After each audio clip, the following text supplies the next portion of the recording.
방네 톡톡톡 매일 즐겁게 들어 행복한 생활 언제든 함께 나눠 숲속마을 작은 도서관 이곳에서 모두 만나요. 동네 방네 톡톡.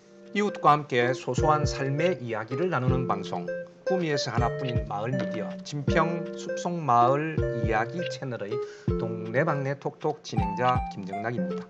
지난 시간에 이어서 법무법인 로하스 대표 강주호 변호사님과 이야기 이어갑니다. 동네방네 톡톡 19번째 시간입니다. 우리 마을에도 사건 사고가 많이 있지 않습니까? 네네. 최근에 변호사님이 조언해준 사건 사고는 어떤 게 있습니까? 우리 마을.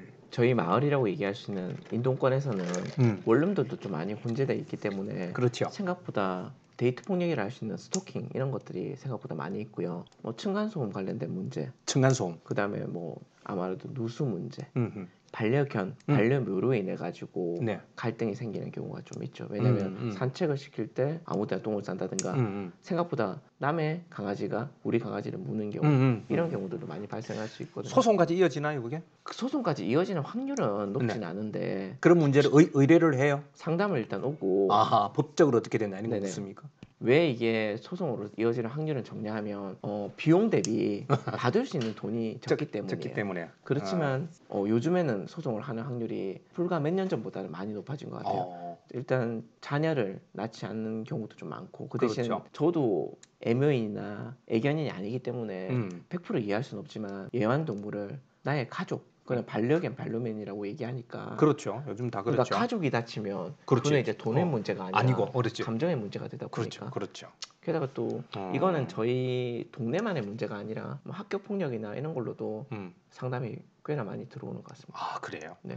그 우리 마을에서 보니까 법률 자문도 많이 해주시더라고요. 네네. 변호사님으로서 우리 지역에서는 어떤 활동을 하고 계세요? 일선 학교들 같은 데서 학교 폭력 예방 관련돼 가지고 네. 강의들도 좀 하는 편인 것 같고 학교 폭력 예방. 네, 또 진로 상담 관련돼 가지고 하는 것 같고 일 많이 하시네요. 네, 가까운 이런 거 특히나 제가 인동고등학교는 좀 밀접한 관련이 있어서 제가 그 학교를 나온 건 아니지만 네. 그 교장쌤, 교감쌤이랑 관련이 돼 있어가지고 네. 실질적으로 MOU를 맺어서 법큐라는 법률 동아리도 만들어졌다 보니까 혹시나 한 시간에 있는 그 강의를 통해서 조금이라도 영향을 미쳐서 법조인이 된다면 좋지. 되게 좋을 것 같아서 그럼요. 그리고 인동 출신의 법조인이 거의 없는 걸로 알고 있거든요. 그런 부분에서 그 지역에서 나고 자란 법조인이 나오면 되게 또 이 지역에다가 애정도 많은, 있고. 네. 네. 저조차도 사실은 이쪽에서 태어난 것도 아니지만 제가 이제 개업을 하고 저를 믿어준 분들 때문에 성장을 했고 또 그 부분에 대해서 내가 많이 받은 것만큼 또 돌려줘야 된다고 생각해서 네. 저도 그런 활동을 하는 거거든요. 변호사라는 분을 처음 봤을 거 아니에요. 아, 실제로는 그 애들이. 저는 이제 저랑 일하는 사람들이 변호사들이 워낙 많으니까 다 변호사 아니야 이렇게 생각했는데 생각보다 그건 처음 봤다는 사람들이 있고 그렇더라고요. 쉽지 않아요. 네, 그런 것 같아요. 그러니까 아직까지는 제가 봤을 때는 변호사들이 많이 늘었다고는 하는데 네. 일반인이 변호사를 찾아오는 건 되게 어려운 것 같고 제가 네. 처음에 변호사를 차렸을 때 진짜 그런 분들도 계셨어요. 이거 네. 들어오는 때 앞에서 되게 주저하고 있길래 부담되지. 그래서 저희는 처음에 맞아요. 차렸던 사무실은 되게 카페 같은 분위기로 되게 좀 편하게 오시고 하는 분위기로 좀 만들었던 것 같아요. 젊은 분들은 조금 더 변호사들한테 좀 더 잘 물어보는 것 같고 본인들이 웬만큼 인터넷이든 기본 지식을 좀 가지고 오는 것 같고요. 네네. 조금 더 나이 드신 분들은 변호사님 알아서 해주세요, 알아서 해주세요 얘기하는데 사실 그거는 되게 좋은 방법은 아니에요. 그렇죠. 내가 웬만큼 알고 물어보고 또 이 사람이 내 어려움을 공감을 하고 잘해줄 수 있는 능력이 있는가를 검증을 계속 하셔야 돼요. 그렇죠. 네. 우리 동네는 이제 공동주택 아까 말씀드렸는데 공동주택의 반려동물 문제, 층간소음, 건물 관리, 누수, 전세나 세입자 문제 이 많은 맞아요. 문제가 있잖아요. 요즘에 법적 분쟁이 일어나는 일들 중에서 소송까지 간 예는 어떤 게 있나요? 사실 보면 층간소음 같은 경우에는요. 층간소음이 소송으로 가는 경우는 이제 밑에 있는 분이 위에 있는 분한테 뭐 보복적인 행동을 한다든가 올라가서 뭐 폭행까지 이루어지거나 그런 경우 있죠. 아니면 위험한 물건을 들고 가가지고 하면 뭐 특수폭행, 특수상해 이런 것들이 특수폭행이 크지 않나요? 특수는 네 크죠. 그럴 때 같은 경우 형사적인 문제랑 맞물리면서 이제 민사적인 것까지 번지는 경우가 조금 있거든요. 근데 단순하게 층간소음 가지고는 민사소송을 했을 때는 금액을 몇백만 원 정도 생각하셔야 되거든요. 근데 변호사 비용을 그만큼 들여가지고 몇백만 원 받기 위해서 소송을 하는 거는 몇백만 원 들인다고 해도 그 이상 건진다고 생각한다 그러면 할 수도 있겠지만 건지는 거는 또 불확실하거든요. 그렇죠. 그러니까 사실 어렵죠. 게다가 저한테 와가지고 층간소음이 너무 심해요. 이 얘기는 저한테야 상담할 때는 그 단계에서는 의미가 있는 얘기지만 심하다는 객관적인 데시벨이라는 게 있어요. 그렇죠. 재야죠. 네, 그걸 재야 되는데 네. 재야 되고 그걸 막상 또 소송에 간다 그러면 이 사람이 잰 게 여기서 잰 게 맞느냐. 그리고 공신력이 있어야 되고. 네, 지는 측정 기기의 공신력 때문에 또 그게 안 받아들여질 가능성이 있거든요. 그 절차가 복잡하단 말이에요. 소송까지 가지 않고 그런 문제가 있을 때에 우리가 소위 이제 원만하게 해결하기 위해서 주민들이 어떻게 대처하면 좋을까요? 변호사님 보시기에 어떻게 하면 사실은 제일 먼저 같은 경우에는 관리사무소를 많이 활용하죠. 근데 관리사무소 같은 경우에는 중재를 시도할 수는 있지만 중재를 한다고 해도 구속력이 있는 게 아니다 보이기 때문에 그렇죠. 그러면 뭐 층간소음 이웃사회 센터를 활용한다든가 하는데 그것도 구속력이 있는 건 아니거든요. 그러니까 결과적으로는 공동주택은 근본적으로는 인식의 변화가 있어야 돼요. 아파트는 공동주택이에요. 네. 근데 내 집에서 내가 좀 시끄럽게 하는데 그렇지. 내 집에서 내가 담배 피는데 그런 식으로 생각하시면 안 돼요. 왜냐면 같이 사는 곳이기 때문에 내가 일정 수준의 나름대로 정해진 시간들 외에 많은 소음을 낸다든가 혼자 사는 주택에서야 내가 뭐 맞아요, 새벽 2시나 맞아요. 3시에 뭐 청소기를 돌리고 노래를 부르든 노래를 부르든 아무 문제 안 상관없지. 되거든요. 맞아요. 근데 같이 사는 곳이라고 생각을 해주셔야 맞아요. 돼요. 그 맞아요. 인식이 바뀌지 않으면 네. 안 돼요. 내가 한 행동이 타인에게 불편을 줄 수 있다는 걸 항상 염두에 주셔야 되고요. 아마 이런 류의 소송은 승자도 다 얻는 게 아니고 패자는 말할 것도 없지만 승자도 사실 시간과 돈 낭비, 에너지 낭비를 많이 하셔야 돼요. 소송 가면 이웃과 원수 되죠. 네, 그렇죠. 그래서 저는 가끔씩 보면 얘기를 하는 게 되게 책임감 없는 얘기일 수도 있겠지만 조상의 덕을 잘 쌓아야 아랫분 잘 만난다 얘기도 있고 그런 왜냐면 얘기 하죠. 특히나 애들 키울 때 진짜 애들이 안 뛰어다니는 거 아니거든요. 맞아요. 그렇기 때문에 되게 예민하신 분이 있으면은 사실 아파트에 사시면 안 되고 그런 분들 또 그러면 1층에 사셔야 돼요. 어떤 문제가 있을 때 있잖아요. 네. 첫 마디가 되게 중요해요. 그리고 첫 만남이 되게 중요하다고요. 처음 갔을 때 보면 문을 띵동띵동 많이 하고 쾅쾅 두드리면서 처음부터 공격적인 자세로 하시면 될 것도 안 됩니다. 근데 참 어려운 문제예요. 네, 그냥 웃는 맛에 침 못 뺀다고 그렇게 한번 시도를 해보시라는 걸 추천드리고 네, 첫 마디, 근데 첫 말. 네, 그게 안 되면 이제 그 다음 단계를 해야 되는데 처음부터 너무 날에서 모습을 보이면 싸우려고 덤비죠 보통. 그러면 오히려 더 해결이 안 된다는 걸 좀 염두에 두셔야 됩니다. 네, 첫 만남이 중요합니다. 주민 여러분, 처음에 열받아도 부드럽고 웃으면서 말씀하시기 바랍니다. 그런데 어쩔 수 없이 소송해야 할 상황이 생기면 법은 잘 모르고 또 돈도 없는 사람이 변호사의 도움을 받고 싶어요. 그러면 이제 어떻게 해야 되는지. 일단 제가 드릴 수 있는 말씀은 조금 현실적인 얘기와 이론적인 얘기를 말씀드리겠습니다. 네. 일단은 무료 법률 상담이 많습니다. 경찰서 그리고 법률구조공단. 실질적으로 저도 시청에서는 몇 달에 한 번 정도씩은 가서 상담을 해드립니다. 그때 무료라고 해가지고 아마 다른 변호사님 똑같으실 건데 대충 해주시지는 않습니다. 근데 저희가 그 무료 상담이란 거는 한정된 시간 내에 그 정확한 얘기를 해드리기가 좀 곤란해요. 그래서 조금 이런 것 같아요. 이게 이제 현실적인 얘기를 드리면 변호사 사무실마다 다르긴 하겠지만 상담 비용은 한 30분 기준에서 5만 원에서 10만 원 정도일 겁니다. 근데 그 돈을 쓰셔가지고 내가 어떤 방향을 잘 잡는 것들은 되게 중요하거든요. 근데 그걸 쓰실 거라면 초반에 쓰셔야 돼요. 일이 터져가지고 골마가지고 소송 이미 걸린 상태에서 쓰면은 변호사들이 그 30분에서 해드릴 수 있는 얘기가 그렇게 큰 도움이 안 되는 얘기를 할 수밖에 없어요. 그렇기 때문에 몸이 아프시더라도 예방이 되게 중요하고 초기 진단이 되게 중요하듯이 뭔가 문제가 터지거나 이게 분쟁이 터질 것 같은 기미가 보인다 그러시면 반드시 그때는 그게 뭐 무료로 하시든지 유료로 하든지 그냥 전문가랑 상담을 하셔가지고 아 내가 이런 걸 준비를 해야 되는구나, 이런 증거가 필요하구나, 이렇게 한번 해결해 봐야 되는구나 준비하시는 게 제일 중요합니다. 증거를 잘 수집하는 게 중요하고. 네, 증거를 잘 수집하고 내가 어떤 방향으로 갈지. 근데 보통 우리 소송 이러면 일반인들이 생각할 때는 어떤 생각이냐면 유전 무죄, 무전 유죄.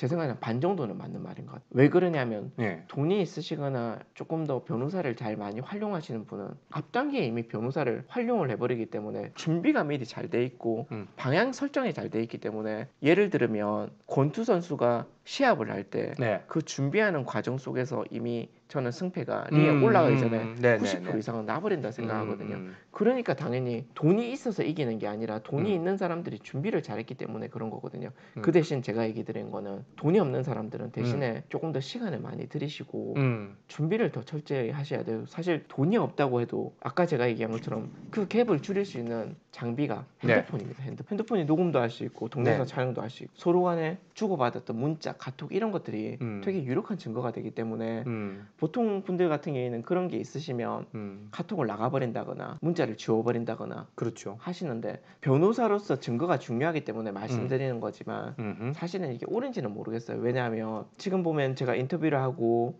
마음에 있는 진심을 담은 얘기를 할 때도 상대방이 녹음을 한다 생각하면 부담이 되죠. 부담도 되고 저의 뭐 사적인 모습을 드러내기가 쉽지 않고 항상 가면을 쓰거나 뭐 마스크를 쓰거나 일정 부분 선을 지키면서 얘기할 수밖에 없거든요. 당연하죠. 그런 부분에 있어가지고는 그거는 참 장단점이 있는 것 같아요. 로펌이시잖아요. 네네. 로펌 변호사 수임료가 일반 혼자 하시는 분보다 비용이 좀 부담이 크잖아요. 그것도 또 반만 맞는 얘기인 것 같아요. 반만 맞는 어떤 얘기냐면 기본적으로 로펌이 조금 더 비용이 좀 더 비싼 거는 맞습니다. 이유가 뭐냐면 보통 한 분의 변호사님이 계시면 재판이 동시에 있다 보면 한 달씩 또 같이 나가는 같은 날에 서울과 부산을 갈 수 있거나 서울과 김천을 갈 수 없잖아요. 그러면 한 달이 늦게 돼버립니다. 그렇죠. 근데 변호사들이 많은 로펌 같은 경우에는 내부적으로도 큰 사건들 같은 경우 작은 사건은 뭐 변호사 이름이 여러 명 걸려 있다고 하더라도 여러 명이 다 하는 게 아닙니다. 사실은 그렇기 때문에 그런 건 의미가 없지만 큰 사건이나 여러 명이 붙어야 되는 사건들 같은 경우에는 한 사람이 하는 것보다 여러 명의 집단지성이 있으면 결과도 좀 더 좋을 가능성도 좀 더 있고 맞습니다. 게다가 조금 더 빨라요. 조금 더 빠르다는 게 그 변호사님이 도무지 서울에 가서 물리적으로 할 수 없는 사건에도 법인에 있는 다른 변호사님이 그 나가는 것들을 얘기를 옆에서 바로 듣고 그 재판을 나갈 수밖에 없기 때문에 아까 얘기한 것처럼 가서 뭔가를 많이 하는 게 아니라 서류로 거의 많이 공방이 이루어지기 때문에 그때 한번 출석을 해주는 게 되게 중요합니다. 그러면 한 달을 아낄 수 있어요. 그래서 아마 법인들을 하는데 법무법인이 일반 개인 사무실보다 비싼 게 맞냐 그러면 조금 더 비쌉니다. 근데 더 중요한 거는 제가 다른 법인에 있어 본 거는 딱 한 번밖에 한 번 두 번밖에 없고 제 법인은 제가 이제 만들어가는 법인이기 때문에 말씀드릴 수 있는 거는 납득이 되는 사건이나 그 사람의 처지나 사연이 이해가 되면 저는 제 기준에서는 제가 그 비용을 절감해 드릴 수도 있고 실질적으로 보면 아마 나중에도 물으실 수도 있을 것 같은데 외국인들이 외국에서 한국인 아기를 가져가지고 근데 한국 가버리고 연락이 끊겼다 이런 식으로 얘기하는 그런 사건들 같은 경우에는 일단은 저희가 무료를 해준다거나 특히나 좀 약간 사연이 있는 거 있잖아요. 지금 당장 일을 안 하시는데 양육비를 못 받고 있다. 그런 사건들은 사실 국가에서 양육비 이행 관리원이라는 그런 것도 있지만 저희 같은 경우에도 그런 사연이 있는 사건들은 아주 적은 비용을 받거나 거의 받지 않고 일을 진행해 드립니다. 삶의 맥락을 보고서 사연에 따라서 달라질 수 있다는 말씀이죠. 또 비즈니스적인 관점에서는 저희가 좋은 홍보를 할 수 있다고 생각하는 그런 사건들, 사회적인 의미를 줄 수 있는 사건들은 돈이 1순위가 아닌 사건들도 있을 수 있다는 거는 염두에 두시고 사실 오셔가지고 그 변호사님한테 말 한마디에 천냥빚을 갚듯이 설득을 하시고 이해를 구하면은 그 돈이 그냥 정해진 정찰표가 있는 건 아니거든요. 그러니까 그 부분은 오셔가지고 설득하는 과정을 거치시면 변할 겁니다. 특히 지역에 있는 사무실은 당연히 더 그럴 수밖에 없죠. 왜냐하면 지역에 있는 그 사람의 사건을 하기 때문에 좀 더 편하게 얘기하시면 그분한테 돈을 못 받으시더라도 그분이 소개해주는 사건으로 일이 또 파생이 될 수도 있는 거고. 그렇죠. 저는 아마 주변에서 보면 저는 사실 구미에 학교도 여기서 나온 것도 아니고 8촌 이내에 혈족이 여기에 살지도 않습니다. 아 그래요? 그러니까 저는 사실은 구미에 연고가 없이 왔다가 저도 그래요. 삼성전자를 다니면서 그냥 이곳에서 그냥 자리를 잡게 된 케이스인데 그렇기 때문에 그래서 제가 이곳에 자고 나란 건 아니지만 범인동권이나 산동이나 옥계 쪽 강동 쪽에 있으신 주민들이 사실 제 고객들이 제일 많죠. 많죠, 물론 당연히 이쪽이니까. 이 소송이란 것 자체가 꼭 구미에서만 이루어지는 그렇죠. 게 아니긴 하지만 네, 그래도 네. 이분들이 저한테 의뢰를 하는 경우가 의뢰를 많죠. 하고 또 그게 이 변호사가 그래도 좋고 열심히 해주더라 이런 얘기들 때문에 제가 많이 커진 거거든요. 그러시구나. 그런 부분에 있어 마음의 감사와 부채의식이 있기 때문에 아마 그런 부분에 있어 더 많이 받으려고 하지는 않을 거예요. 그래 무조건 네. 어떤 문제를 가지고 소송과 관련되거나 법에 관련된 거는 변호사님을 찾아가라. 가서 얘기를 나눠봐라. 근데 그거는 제가 한번 또 말씀드리고 싶은 게 네. 변호사와 의뢰인 같은 경우에도 궁합은 있어요. 궁합이 있기 때문에 네. 내가 말을 들어보고 뭔가 나랑 잘 맞는 변호사, 잘 맞는 회사랑 일을 하시는 게 좋다. 최선이에요. 모든 사람과 다 맞는 건 아니기 때문에 네. 겪어보고 해야 된다. 그냥 판단해야 돼요. 그러니까 먼저 항상 초기에 무조건 상담을 와주십시오. 그 초기에 얘기를 상담을 제가 하라. 이 얘기는 아마 끝날 때까지 몇 번은 더 드릴 거예요.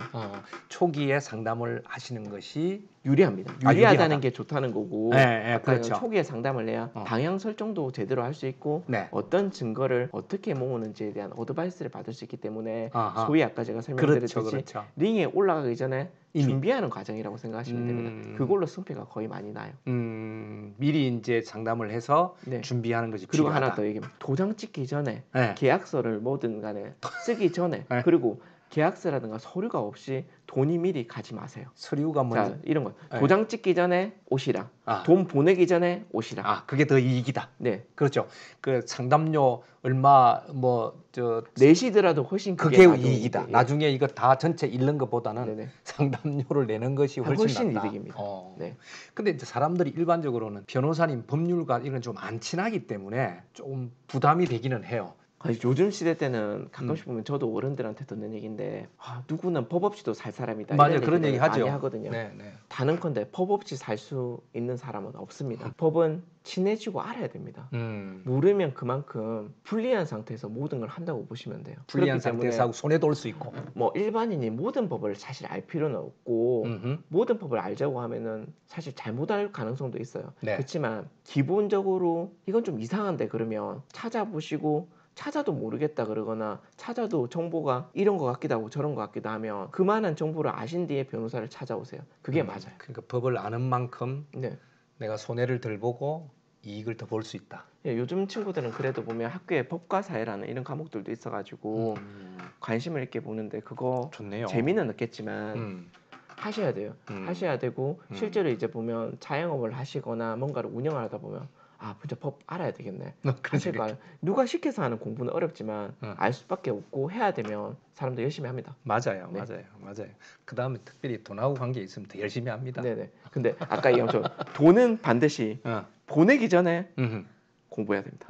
보내기 전에 송금하기 전에 상담에, 송금한 순간부터 돈은 남의 주머니에 들어간 순간부터 내 돈이 아니다. 그러니까 그 애매하면 무조건 상담을 하고 그 결과를 바탕으로 송금해라. 변호사님이 가진 개인적인 철학. 지금의 저희 철학은 이법 위인이라고 사람을 위한 이로운 법 같은 그런 이로운 거예요. 법. 그러니까 어차피 이런 것 같아요. 법이란 것 자체를 어떤 재료도 명약이 될 수 있고 독약이 될 수도 있듯이 이 법을 사람에 대해서 이롭게 쓰는 게 기본적인 원칙인데 네. 저희 업이 그런지라 아무래도 저희 편이 된 사람한테 조금 더 변호를 한다는 것 자체는 그렇게 할 수밖에 없고 아마 저도 누가 생각하시면 왜 나쁜 범죄자를 변호해요? 이런 얘기 저 많이 듣거든요. 그렇죠. 이만큼 처벌받을 걸 이만큼 받을 필요는 없기 때문에 저희가 사실 변호를 하는 겁니다. 그리고 변호를 하지 않으면 어떤 잘 모르는 사람들은 사과를 하는 방식도 미안한 마음이 있어서 사과를 제대로 못하거나 하면 반성하는 태도가 없다고 해가지고 더 처벌수가 올라가는 경우도 있거든요. 근데 오히려 돈이 있거나 있는 사람들은 실제 내심은 반성을 안 하고 진정하게 반성 안 할지도 모르는데 서류상으로 보면은 진짜 반성하는 것처럼 보이게끔 할 수도 있거든요. 그 갭을 좀 줄이고 싶어요. 그런 철학을 가지고 계시군요.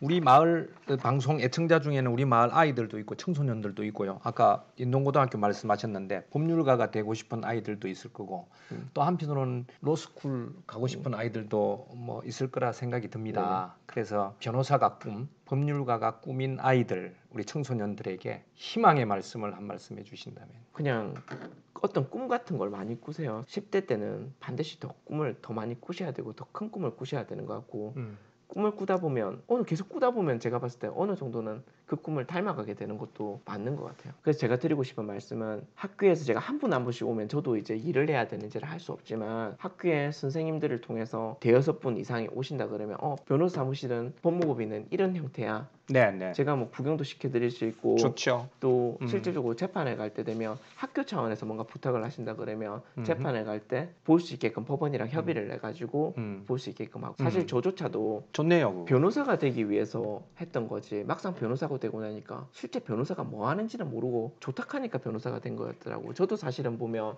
대학교까지도 고등학교까지는 확실히 변호사를 본 적이 한 번도 없었어요. 그렇죠, 대부분이. 그렇다 보니까 그냥 조탁하니까 변호사가 되고 싶었지. 그냥 드라마 속이나 영화 속에서 약간은 좀 과장되거나 네. 그런 모습들만 보고 막연히 동경을 했던 거였지. 어떻게 하는지를 보고 그런 건 아니었거든요. 네. 근데 본 사람은 조금 더 꿈이 약간 좀 구체적으로 그려질 수도 있고 또 진짜 이런 거구나 할 수 있는 걸 알기 때문에 맞아요. 그 꿈을 하기 위해서 할 수 있는 그 나이 때 할 수 있는 게 있잖아요. 예를 들어 중학생이나 고등학생이면 마음 맞는 친구들끼리 법률 동아리를 만들어서 모의 재판 같은 것도 나가보고 그러다 보면 같은 법조인으로서 젊은 법조인과 좀 이제 나이가 연륜이 있는 법조인으로서 만날 수 있다고 생각해요. 그러게요.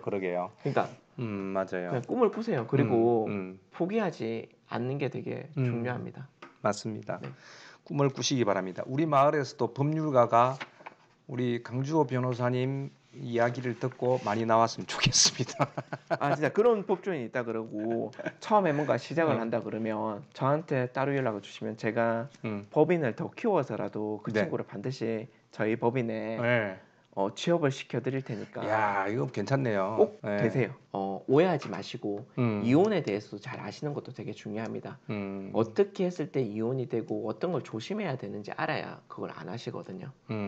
그리고 뭐 상속 이런 문제, 그리고 자녀에 대해서 아까 자녀의 뭐 아동학대라든가 학교폭력이라든가 그리고 학교에서 선생님한테 이러시면 안 된다 하는 것들 다 알아두시면 되게 좋아하고. 그렇죠. 실질적이죠. 주부들이 되게 관심 있는 거 바람 피는 거 그런 거에 대해서 얘기해 주시면 네. 눈이 반짝반짝거리면서 되게 많이 귀를 쫑긋하시고 들으세요. 네네. 그런 것들처럼 많이 아는 게 또 힘이에요. 맞습니다. 아는 것이 힘이다. 네.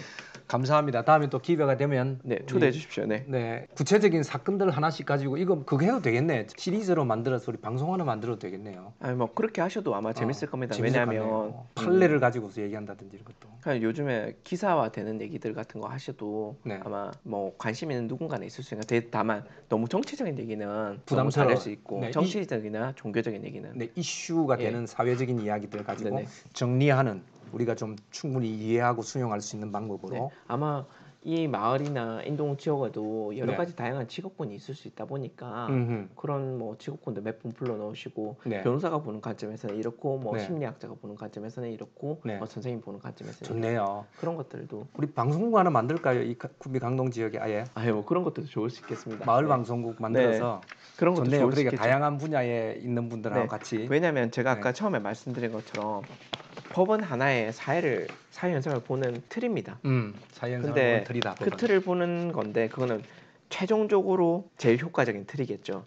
분쟁을 마주치기로 해결하는데 근데 어떤 이슈를 진단하는 데 있어가지고는 이건 절대적인 틀은 아니거든요. 그렇죠. 그런 부분에서 여러 전문가들이 다각도로 보는 것들을 보면 중요하죠. 저조차도 그러면 변호사로서 한 단계 더 성장하는 기회가 되겠죠. 맞습니다.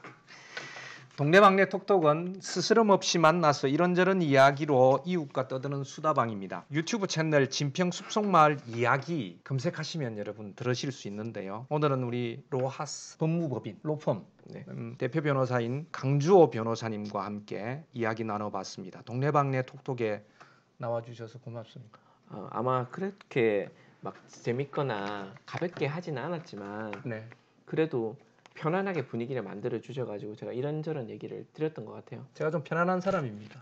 그런 것 같습니다. 저도 되게 사실은 저조차도 카메라에 익숙한 사람은 아니기 때문에 그런 건데 아마 또 다음번에 나올 기회가 있거나 하면 조금 더 이제 주제에 맞는 좀 더 깊은 얘기를 드릴 수 있고 또 두 번째는 좀 더 잘하지 않을까요? 더 재밌는 얘기. 네, 알겠습니다. 우리 마을 주민들에게 인사 한마디 해주시죠. 마을 주민들 중에서도 뭐 혹시 저를 직간접적으로 겪어봤던 분이 있을 수 있다고 생각을 하니까 긴장이 되는데 저는 이렇게 생각해요.